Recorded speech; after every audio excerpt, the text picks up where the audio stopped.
Hello, today in 1887, Field Marshal General Montgomery was born, the victor at the Battle of Alamein and a good many other battles in the Second World War, indeed one of the major contributors to the Allies' victory in that war.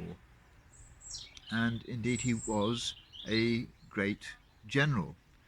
He did know it. He was once asked, apparently, um, to name three great generals, and he said, well, the other two are Alexander the Great and Napoleon. He did not play down his achievements. Uh, and Winston Churchill famously said of him, and of course there are apparently various different versions of this quote, but something like, in uh, defeat he was in unbeatable, in victory unbearable. He clearly was someone who didn't worry too much if people thought that he thought very highly of himself, and some of his behaviour was really quite odd. He often antagonised colleagues, and on one occasion he invited a United States Field Commander General Bradley to Christmas lunch and offered him an apple. He certainly had odd behaviours, and Dwight D. Eisenhower, a colleague of his, of course, in the military in the Second War, thought he was a psychopath.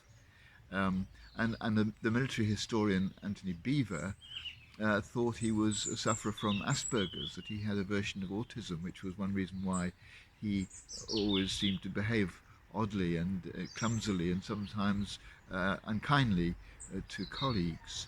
And yet his men followed him.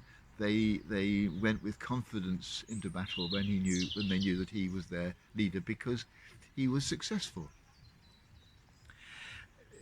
He went to one extreme of pushing ahead with what he thought was right, regardless of what other people thought. There's another extreme of people, maybe I'm one of them, who actually often defer to the need to be liked. Perhaps not to do things that perhaps I think are right, because I think it might make me unpopular. I exaggerate that in my own situation a little bit, but it's part of the psyche of a good number of us, who are exactly the opposite of Montgomery, in not doing things, not pushing forward with things that we think are important, or taking decisions that are unpopular because we don't want to be disliked. And it struck me today to remember that there is a halfway house, that what we're really aiming at, aren't we, is the ability to be strong, to know, as Shakespeare says, to know ourselves, to know what we believe in and what's right, and to go ahead and do it, um, even if it does involve risking unpopularity, um, but to try and do it in a way that isn't going to upset people and be unkind to people. Uh, it's not an easy balance to strike, but it's an important one.